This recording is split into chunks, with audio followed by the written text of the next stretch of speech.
Hi friends, സാബിന മലയാളത്തിൻ്റെ ഏറ്റവും പുതിയൊരു വീഡിയോയിലേക്ക് എല്ലാവർക്കും സ്വാഗതം. ഇന്നത്തെ വീഡിയോ OTT അപ്ഡേറ്റുകളാണ്. ഇന്ന് റിലീസ് ചെയ്തിരിക്കുന്ന സിനിമകളും സീരീസുകളും ഏതൊക്കെ എന്നുള്ളതാണ് ഇന്നത്തെ വീഡിയോയിൽ പ്രധാനമായിട്ട് നോക്കാൻ പോകുന്നത്. അതുകൂടാതെ മദനോത്സവം എന്ന് പറഞ്ഞ സിനിമയുടെ അപ്ഡേറ്റ്, അതുകൂടാതെ സൂക്ഷ്മദർശി എന്ന് പറഞ്ഞ സിനിമ OTT റിലീസ് ചെയ്തോ എന്നുള്ള പലരും കമന്റ് ബോക്സിൽ ചോദിക്കുന്നുണ്ട്. അതിനെക്കുറിച്ചുള്ള കാര്യങ്ങളൊക്കെയാണ് ഇന്നത്തെ വീഡിയോ നമ്മൾ പരിശോധിക്കാൻ പോകുന്നത്.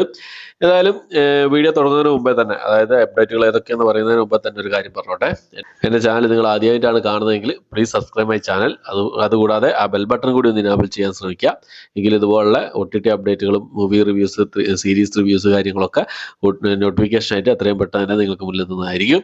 ഓക്കെ, നമുക്ക് ഏതൊക്കെ അപ്ഡേറ്റുകളാണ് നോക്കാം. അതിൽ ഒന്നാമത്തെ സിനിമ എന്നുള്ളത് ഒരു ആക്ഷൻ ത്രില്ലർ മിസ്റ്ററി വിഭാഗത്തിൽപ്പെടുന്ന ഒരു ഇംഗ്ലീഷ് മൂവിയാണ്. ക്യാരി ഓൺ എന്നാണ് സിനിമയുടെ പേര് വരുന്നത്. ഇംഗ്ലീഷ്, തമിഴ്, തെലുങ്ക്, ഹിന്ദി ഭാഷകളായിട്ട് നെറ്റ്ഫ്ലിക്സിലാണ് ഈ ഒരു സിനിമ ഇപ്പോൾ മുതൽ അവൈലബിൾ ആയിട്ടുള്ളത്. അടുത്ത മനോജ് ബാജ്പേയി പ്രധാന വേഷം കൈകാര്യം ഒരു ഡ്രാമ ത്രില്ലർ വിഭാഗത്തിൽപ്പെടുന്ന ഒരു ഹിന്ദി മൂവിയാണ് ഡെസ്പാച്ച് എന്ന് പറഞ്ഞ സിനിമ. സി5 ഹിന്ദി ഭാഷയിൽ മാത്രമായിട്ട് ഇപ്പോൾ മുതൽ ഈ ഒരു സിനിമ അവൈലബിൾ ആണ്. അടുത്ത ഒരു കോമഡി വിഭാഗത്തിൽപ്പെടുന്ന ഒരു ഇംഗ്ലീഷ് മൂവിയാണ് ഡിസാസ്റ്റർ ഹോളിഡേ എന്നാണ് സിനിമയുടെ പേര് വരുന്നത്. ഇംഗ്ലീഷ് ഭാഷയിൽ നെറ്റ്ഫ്ലിക്സിൽ ഇപ്പോൾ മുതൽ ഈ ഒരു സിനിമ അവൈലബിൾ ആണ്. അടുത്തത് ഒരു കോമഡി ക്രൈം ത്രില്ലർ വിഭാഗത്തിൽപ്പെടുന്ന ഒരു ഇംഗ്ലീഷ് മൂവിയാണ് ഫക്ക് മേരി കിൽ എന്നാണ് സിനിമയുടെ പേര് വരുന്നത്. ആമസോൺ പ്രൈമിൽ ഇംഗ്ലീഷ് ഭാഷയിൽ മാത്രമായിട്ട് ഇപ്പോൾ മുതൽ ഈ ഒരു സിനിമ അവൈലബിൾ ആണ്.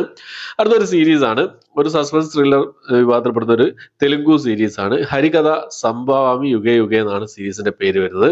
തെലുങ്ക് ഭാഷ കൂടാതെ മലയാളം ഭാഷ അടക്കം 7 ഭാഷകളിലായിട്ടാണ് ഈ ഒരു സീരീസ് റിലീസ് ചെയ്തിട്ടുള്ളത്. ഡിസ്നി പ്ലസ് ഹോട്ട്സ്റ്റാറിലാണ് ഈ സീരീസ് റിലീസ് ചെയ്തിട്ടുള്ളത്. കണ്ട് റിവ്യൂ ഞാൻ ചെയ്തിട്ടുണ്ട്. ഓക്കെ, അപ്പോൾ അടുത്ത സിനിമ എന്നുള്ളൊരു Malayalam drama feel good romantic വിഭാഗത്തിൽപ്പെട്ട സിനിമയാണ്. ബിജു മേനോൻ പ്രധാന വേഷം കൈകാര്യം കഥ ഇന്ന് വരെ എന്ന് പറഞ്ഞ സിനിമ. Manorama max, simply south, Amazon prime എന്നീ OTT പ്ലാറ്റ്ഫോമിലായിട്ട് ഇപ്പോൾ മുതൽ ഈ ഒരു സിനിമ അവൈലബിൾ ആണ്.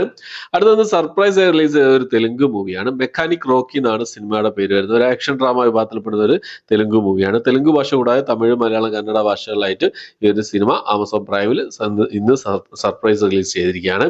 അതുപോലെ തന്നെ സിംഗം എഗെയിൻ എന്ന് പറഞ്ഞ സിനിമ ഞാൻ ഇന്നലത്തെ വീഡിയോയിൽ പറഞ്ഞിരുന്നു ഇന്ന് ഈ സിനിമ റിലീസ് ചെയ്യുന്നുള്ളത്. അപ്പോൾ സിംഗം എഗെയിൻ എന്ന് പറഞ്ഞ സിനിമയും അവർ ഒഫീഷ്യൽ അപ്ഡേറ്റ് ഒന്നും പുറത്തു വിടാതെ തന്നെ സർപ്രൈസ് റിലീസ് ചെയ്തിരിക്കുകയാണ്. റെന്റ് ഓപ്ഷനിലാണ് വന്നിട്ടുള്ളത്. ഈ ഒരു ആക്ഷൻ ഡ്രാമ വിഭാഗത്തിൽപ്പെടുന്ന സിനിമ ആമസോൺ പ്രൈമിൽ റെന്റ് ഓപ്ഷനിലാണ് ഇപ്പോൾ മുതൽ അവൈലബിൾ ആയിട്ടുള്ളത്. അടുത്തൊരു ത്രില്ലർ സയൻസ് ഫിക്ഷൻ ആക്ഷൻ വിഭാഗത്തിൽപ്പെടുന്ന അഡ്വഞ്ചർ വിഭാഗത്തിൽപ്പെടുന്ന ഒരു സിനിമയാണ്. ഇംഗ്ലീഷ് മൂവിയാണ്. സർവൈവ് എന്നാണ് സിനിമയുടെ പേര് വരുന്നത്. ഇംഗ്ലീഷ്, ഹിന്ദി ഭാഷകളായിട്ട് ആമസോൺ പ്രൈമിൽ ഇപ്പോൾ മുതൽ ഈ ഒരു സിനിമ ഇന്ത്യയിൽ അവൈലബിൾ ആണ്. അടുത്തത് മിസ് മാച്ച്ഡ് എന്ന് പറഞ്ഞൊരു സീരീസ് ആണ്. 3ാമത്തെ സീസണാണ് ഈ ഒരു സീരീസിന്റെ. തമിഴ്, തെലുങ്ക്, ഹിന്ദി, ഇംഗ്ലീഷ് ഭാഷകളായി നെറ്റ്ഫ്ലിക്സിൽ 8 എപ്പിസോഡുകളായിട്ടാണ് ഈ ഒരു സീരീസ് ഇപ്പോൾ മുതൽ അവൈലബിൾ ആയിട്ടുള്ളത്. അടുത്ത പലരും കമന്റ് ബോക്സ് ചോദിക്കുന്നുണ്ട്, സൂക്ഷ്മദർശിനി ഇപ്പോഴും തിയേറ്ററിൽ കളിച്ചുകൊണ്ടിരിക്കുന്ന സിനിമയാണ്. സൂക്ഷ്മദർശിനി OTT റിലീസ് ചെയ്തോ എന്നുള്ളത്. ഈ ഒരു സിനിമയുടെ പ്രിന്റ് ലീക്കാകപ്പെട്ടിട്ടുണ്ട്. ക്യൂ ഫയലാണ് ലീക്ക് ആയിട്ടുള്ളത്. തിയേറ്റർ പ്രിന്റ് തന്നെയാണ് ഈ ഒരു സംഭവം എന്നുള്ളത്. അപ്പോൾ പ്രിന്റ് ആണ്, ഒഫീഷ്യലി OTT ഇതുവരെ വന്നിട്ടില്ല. തിയേറ്റർ പ്രിന്റാണ് ഇപ്പോൾ വന്നിട്ടുള്ളത്. അതുകൊണ്ട് തന്നെ എന്താ പറയാ, തിയേറ്റർ തന്നെ ലീക്കാവുന്ന സംഭവമാണ്. ഇങ്ങനെ പോവുകയാണെങ്കിൽ പല സിനിമകളും ഇപ്പൊ ഇതുപോലെ ലീക്കാകുന്നുണ്ട്. ഇത് ഒരു നല്ലൊരു ഏർപ്പാടല്ല തന്നെയാണ് എൻ്റെ ഒരു അഭിപ്രായം എന്നുള്ളത്. അപ്പോൾ സൂക്ഷ്മദർശി എന്ന സിനിമ OTT റിലീസ് ചെയ്തിട്ടില്ല. തിയേറ്റർ പ്രിന്റാണ് ഇപ്പോഴും കളിക്കുന്നത്. ഓക്കെ, സൈറ്റുകളിലൊക്കെ കളിക്കുന്നത് തിയേറ്റർ പ്രിന്റ് ആണെന്നുള്ളതാണ്. അതുകൊണ്ട് അത് കാണാതിരിക്കുക. തിയേറ്ററിൽ നിന്നും കാണാത്തവർക്ക് ഇപ്പോഴും തിയേറ്ററിൽ കളിക്കേണ്ട ഒരു സിനിമ എന്നുള്ളത് നല്ലൊരു സിനിമയാണ്. OTT റിലീസ് ചെയ്യുന്ന സമയത്തായി കാണുന്നുള്ള അങ്ങനെയാണെങ്കിൽ OTT റിലീസ് ചെയ്തിട്ട് കാണാം. ഇപ്പം റിലീസ് ചെയ്തിട്ടുള്ളത്, ഇപ്പം വന്നിട്ടുള്ളത് തിയേറ്റർ പ്രിന്റ് ആണ്. ഓക്കെ, അടുത്തത് നമ്മുടെ സുരാജ് വെഞ്ഞാറോട് പ്രധാന വേഷം കൈകാര്യം ചെയ്ത ഒരു കോമഡി ഡ്രാമ വിഭാഗത്തിൽപ്പെട്ട സിനിമയായിരുന്നു മദനോത്സവം എന്ന് പറഞ്ഞ സിനിമ.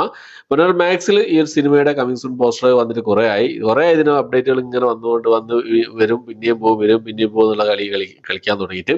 അപ്പൊ അടുത്ത ആഴ്ച ഈ സിനിമയുടെ ഡേറ്റ് ഒഫീഷ്യലായിട്ട് വരുന്നതാണെന്നുള്ള അപ്ഡേറ്റുകളാണ് ഇപ്പോൾ പുറത്തു വന്നിട്ടുള്ളത്. എന്തായാലും അടുത്ത ആഴ്ച തന്നെ ഈ സിനിമയുടെ OTT റിലീസ് നമുക്ക് പ്രതീക്ഷിക്കാവുന്നതാണ്.